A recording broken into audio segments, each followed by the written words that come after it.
Nous sommes au Montanvert. Alors c'est vrai qu'en patois, l'endroit, l'Adret, c'est vrai que c'est un endroit où il fait plutôt froid, c'est l'Anvers, c'est la partie nord, un endroit assez sauvage, où effectivement la nature est comme ça à préserver, à regarder, un peu cachée.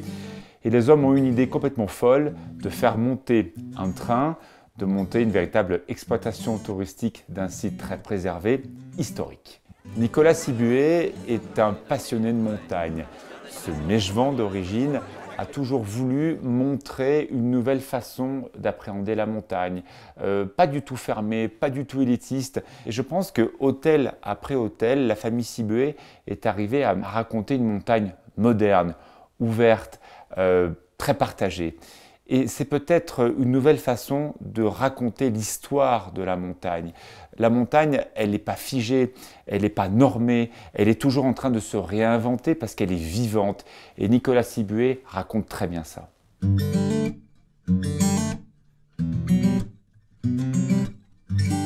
C'est un must quand même. Un petit verre de rouge, avec modération évidemment, face aux drues. Ça, c'est peu de le dire. Pas mal. Alors nous sommes sur la terrasse de ce restaurant du Montanvert, 1900 mètres d'altitude et une très grande histoire. Ça a été un hôtel, ça a été un bâtiment avec, j'imagine, une force assez incroyable. Pourquoi vous êtes rentrés dans cette histoire, vous les Sibué? Alors je pense qu'avant tout parce qu'on aime les histoires. Peut-être que c'est la peur de la feuille blanche, donc de partir avec des bases et d'essayer de... Vous aimez la contrainte? Alors je pense que oui, dans l'histoire et dans les rénovations, il y a souvent beaucoup de contraintes. Mais avant tout, déjà, je pense que l'histoire, il faut aimer l'histoire qu'on va continuer de raconter, parce qu'une histoire, finalement, ça évolue, ça continue. Donc je dirais apprécier le lieu, apprécier le bâtiment avant tout, apprécier le contexte et imaginer s'y projeter. Et je pense qu'on a eu un réel coup de cœur. On découvre ce lieu, il y a ce face-à-face entre ce bâtiment avec ses pierres et bien sûr ses drues. Et à l'intérieur, des thématiques de décoration très différentes. On sent bien un in-out complètement différent dans le traitement. Oui et non. C'est vrai que l'extérieur est, quand on regarde les drues, il est masculin, il est rude. On pourrait dire brutal et lancé. En même temps, la silhouette est fine, donc il pourrait même y avoir un côté féminin dans les drues. Ça reste, mais la nature reste austère, la nature reste dure, même le bâtiment extérieur. Ce granit, il amène une vraie monolithe. Enfin, ce bâtiment est imposant. Dedans, on est plus sur le côté bois, on va dire le côté un peu feu, le côté chaleureux. Très chaleureux à l'intérieur. Ben, finalement, c'est l'idée de se retrouver, de se réfugier à l'intérieur du bâtiment. On est quand même en altitude et dans un site où on est... Un peu comme dans un refuge, quoi. Voilà, on vient se protéger à l'intérieur, on vient trouver un hébergement, on vient trouver le repas. C'est l'idée de garder ces valeurs-là. Bien évidemment, aujourd'hui, ça n'a pas les mêmes connotations que ça pouvait l'avoir à l'époque, parce que les temps changent, les coutumes évoluent, la population et la clientèle évoluent, donc ça n'a plus le même impact. Mais en tout cas, notre volonté, notre souhait, c'est d'essayer de faire perdurer ça avec nos valeurs, avec ce qu'on essaye de véhiculer, en tout cas à travers notre style, notamment pour la décoration. Quand même, rester une idée un petit peu monacale, quelque chose de très simple, assez désuet. En communion avec la nature. Oui, avec la nature, mais aussi avec le site. Ça n'a jamais été un site ostentatoire. Donc c'est un site, c'est un site de montagne. Donc les valeurs de l'alpinisme, se retrouver seul face à soi-même, à la montagne, à la nature, et après juger. Voilà. Il y a beaucoup de photos dans le bâtiment qui ont été conservées, et effectivement de cette clientèle, de ces grands noms qui ont traversé cet hôtel, une clientèle très bourgeoise pour dire les choses, à l'époque. Oui, parce que je pense que, alors au début l'alpinisme, c'était déjà des expéditions, c'était des conquêtes, donc il fallait déjà avoir une culture, avoir des moyens, il fallait mettre en œuvre les choses pour pouvoir aller gravir les sommets, accompagné de guides, c'était vraiment des réelles expéditions, donc ce n'était pas donné à tout le monde. Déjà, il fallait aussi être aventurier. Quel est l'esprit de ce bâtiment? On le voit bien, il y a une rénovation pas à l'identique, mais c'est vrai qu'il y a beaucoup de choses qui me rappellent des souvenirs, faux ou vrai, je ne sais pas, parce qu'on est toujours très nostalgique de ce qu'on veut retrouver. Oui, alors on a essayé de coller au mieux à l'histoire.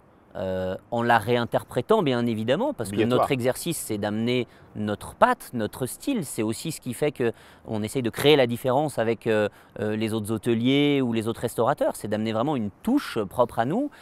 Je pense que la façade, on a fait un choix, elle a eu un peu plusieurs vies. Elle a eu différentes couleurs de volets, elle a eu différentes approches. Et donc du coup, moi ce qui me plaisait bien, c'est le côté un peu tonique qu'on retrouvait dans les années 50 avec ses volets rouges et blancs. C'est aussi la couleur du train, c'était la Savoie, c'était un joli fil conducteur d'utiliser le rouge pour déjà amener un cadre au projet. Après, c'est vrai que la façade, elle parle d'elle-même. Très arithmétique, très binaire. Très arithmétique, oui. Faut imaginer aussi le contexte. Construit en 1880, j'ai entendu dire 12 ans de construction sans en être sûr, mais c'est chantier quand même pharaonique. Le train ne montait pas à l'époque. Donc, à dos de mulet, le train s'arrêtait à l'auberge Caillé en dessous, donc monter à dos de mulet, tailler les pierres sur place. Enfin, faut remettre les choses dans le contexte. Quand on voit le bâtiment aujourd'hui, c'est marrant, tout à l'heure, un touriste qui se baladait avait un débat avec sa femme sur la date de construction et il rentre dans le bâtiment et je les entends parler et il dit « Waouh, la façade fait tellement neuf que je pensais que le bâtiment était neuf ». Ça fait partie, je trouve, de ces bâtiments. Alors, on remet on parle des cathédrales, des pyramides, de certains ponts. Je trouve qu'ici, dans le contexte et dans la région, ce bâtiment, en tout cas, je tire mon chapeau aux architectes et à tous les gens qui ont participé à ce projet parce que c'était encore autre chose à l'époque. Nous, on a le train, les hélicoptères, les engins modernes, c'était pas pareil. À mon avis, Marie était un petit peu plus prudente dans cette histoire du Montanvert. D'abord parce que quand on est né à Megève, quand on a découvert cette histoire de la montagne, peut-être que Chamonix, voilà, c'est un peu plus rude, c'est un autre univers. Et je pense qu'au fur et à mesure, son frère Nicolas est arrivé à la convaincre. Convaincre qu'il était peut-être intéressant pour une famille qui est quand même importante en montagne. C'est 800 employés qui sont à quelques mètres d'ici à Chamonix et quelques kilomètres à Megève. L'occasion pour eux de montrer qu'ils sont capables d'écrire des projets en montagne. Et voilà, cette contrainte de reprendre l'histoire, de la respecter et de la sublimer avec leurs pattes, avec leur méthode et avec quelque chose d'assez simple, un hommage à l'histoire aussi.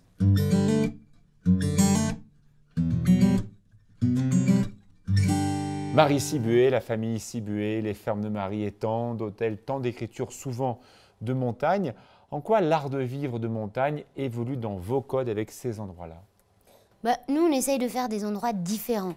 Nos parents, ils ont fait il y a 30 ans les fermes de Marie. Ouais. C'était une histoire.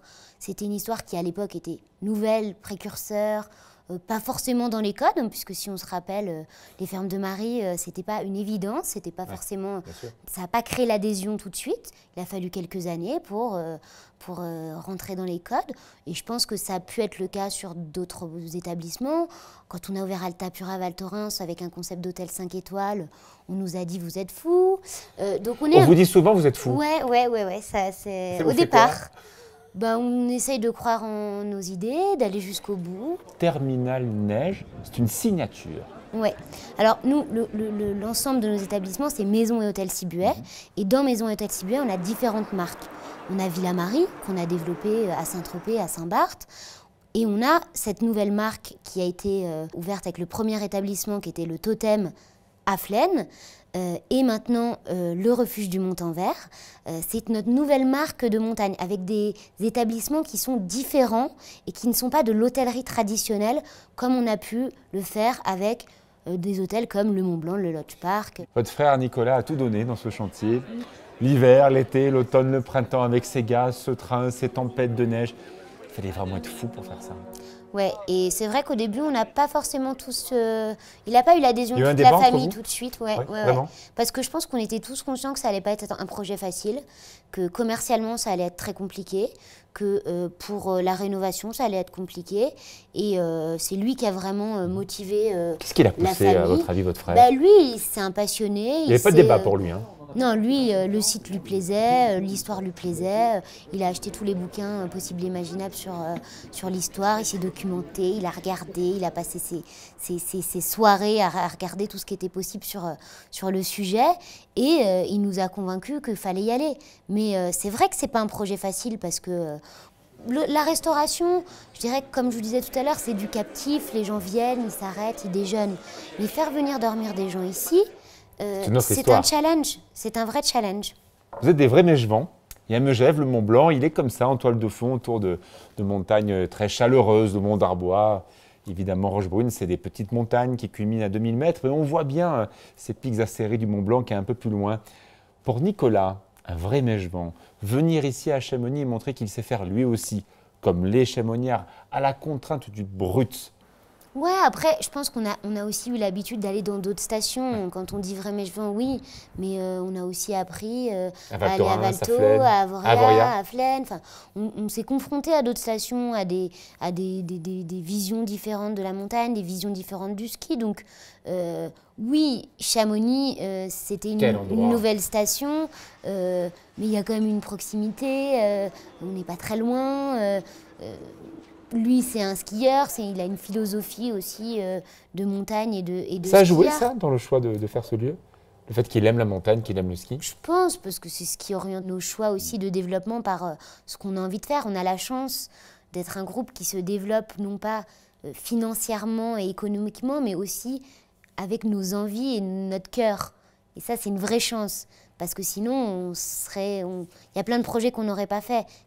Et là, c'était vraiment un projet de cœur pour lui. C'est lui qui a l'idée ce projet, et on est là parce qu'il l'a voulu et parce qu'il a travaillé pour. Avez-vous encore d'autres envies de créer des hôtels, des resorts ici dans la montagne? Bien sûr, on a plein d'idées d'ailleurs, et on a envie de continuer à développer des hôtels. Cette vallée de Chamonix vous inspire? Il y a des choses intéressantes? Bien sûr. Bien sûr, je pense qu'à Chamonix, l'été à Chamonix est particulièrement aussi vraiment une belle saison. Et ça, c'est pour nous différent de nos stations ski pures. Le train rouge du Montanvert, c'est peut-être une petite part de notre enfance à nous. Ces petits trains qu'on imagine forcément gravir la montagne, cette voie métrique qui fait forcément que 1 mètre de large, on en voit beaucoup en Suisse, assez peu en France parce que la guerre est arrivée et a stoppé net le développement de ces trains alpins. Et peut-être aussi d'aller découvrir la montagne au petit rythme, 15 km/h, 20 km/h au grand maximum en montée. Et voilà l'occasion de découvrir ces paysages, de découvrir cette culture montagnarde.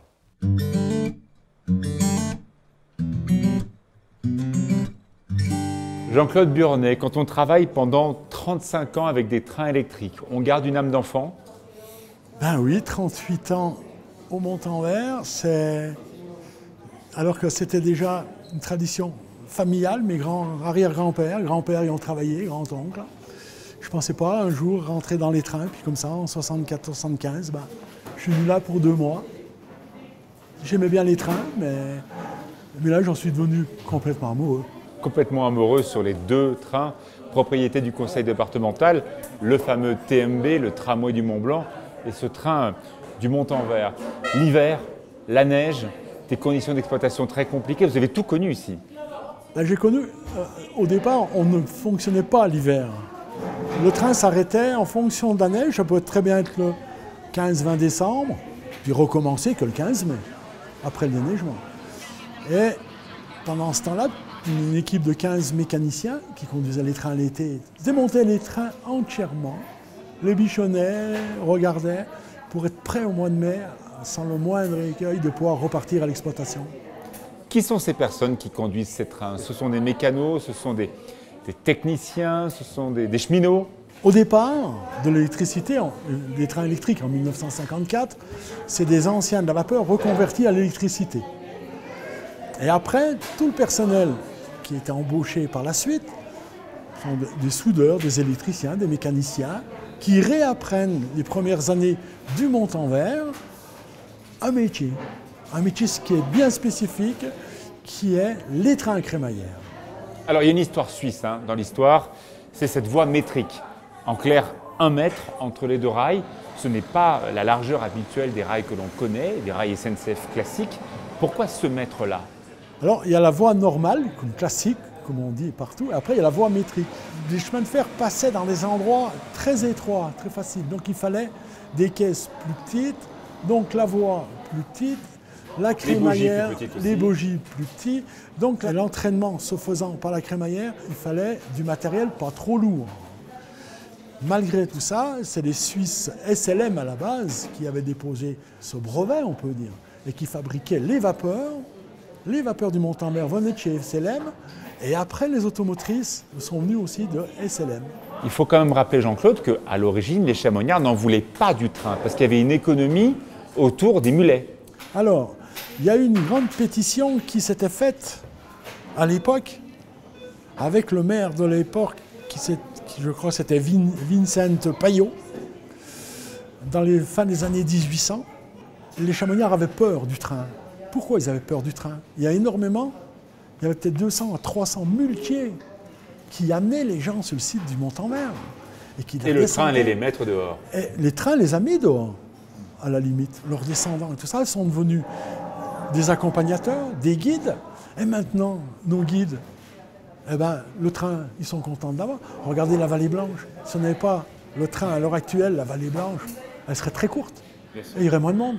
Mathieu de Chavannes veut faire de ce site un endroit ouvert à l'année. Venir récompenser ce moment, partager un café, remercier son guide qui nous a fait faire la plus belle descente au monde de ski, depuis l'Aiguille du Midi jusqu'à la mer de glace. Les alpinistes, les touristes, venir aussi profiter de l'air frais en montagne.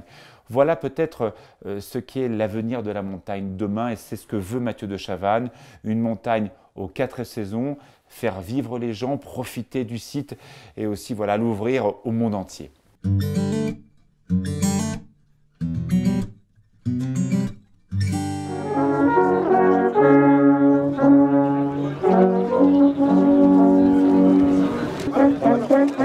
Waouh, quel lieu exceptionnel!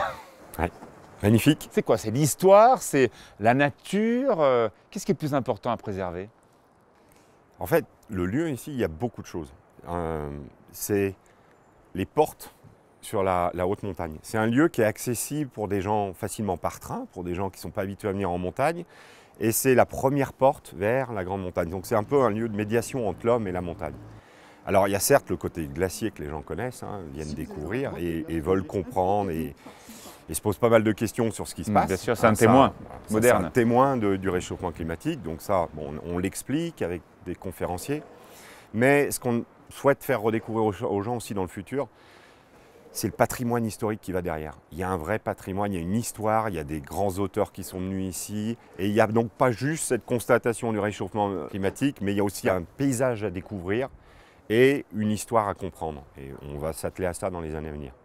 Dans l'ensemble de l'expérience, il y a une chose importante, en tout cas pour vous autres qui viennent parfois du monde entier, c'est de toucher la glace. En quoi ça reste l'élément, pas principal, mais essentiel? Alors c'est vrai, quand on fait les enquêtes, on se rend compte qu'il y a 80% des gens veulent toucher la glace.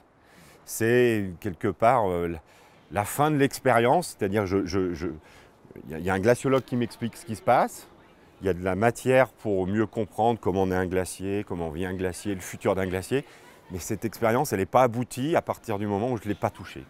Et ils veulent toucher de la glace naturelle, pas de la glace reconstituée. Donc ça c'est vrai que c'est une forte demande et c'est la boucle de l'expérience qu'il faut qu'on arrive à satisfaire. C'était le cas il y a quelques mois. Le site en face, celui du Brévent, a été entièrement remis en scène. J'ai l'impression que c'est un peu la même chose ici, entre l'hôtel, le panoramique, cette gare. Tout ça est complètement changé dans la perception du lieu. Alors, nous ce qu'on essaie de faire, c'est on joue sur 3 choses. L'émotion, la sensation et l'esprit. L'émotion, on veut faciliter l'émotion des gens. Donc ça passe par des bâtiments qui respectent l'architecture, mais qui soient plus confortables, qui permettent d'avoir une vue, d'où les baies vitrées que l'on a fait ici. Des sièges pour s'asseoir, se reposer, parce que les gens sont aussi, on arrive un peu en altitude, donc il faut avoir du confort. Faciliter l'émotion aussi en épurant le site. On a enlevé tous les vieux masos qui traînaient là pour concentrer l'activité commerciale dans un seul bâtiment, donc c'est beaucoup plus joli, plus agréable. Et puis après, il y a le côté sensationnel, ça c'est plus la deuxième phase qui va venir du projet. Il faut donner un côté un petit peu sensationnel aux gens. Ils ont besoin, pour vivre une expérience, de ressentir, c'est ce qu'on a fait avec le pas dans le vide. Il faut avoir ce côté-là, un peu ce qu'on dit, l'effet waouh dans l'expérience. Et puis il y a le côté esprit, là c'est le côté pédagogique. Et nous, notre philosophie là-dessus, elle est simple. Elle est que les gens protègent ce qu'ils aiment, et ils aiment ce qu'ils comprennent. Donc, notre responsabilité, c'est de leur expliquer cet environnement, qu'est-ce qui se passe, comment faire pour mieux le protéger. Et puis derrière, le message, il travaille dans l'esprit des gens et ils se rendent compte que même dans leur comportement de citoyen au jour le jour, il y a quelque chose à faire. Avez-vous l'impression que lorsque les gens reprennent le train à la redescente, ils ont compris quelque chose, il s'est passé quelque chose? Ah ouais, ça c'est indéniable. Alors, c'est marrant, une des premières choses qui revient, c'est les plaques qui sont mises pour la descente. L'évolution actuelle, du glacier. Ça marque. Alors ça c'est indéniable. Là, les gens sont stupéfaits par...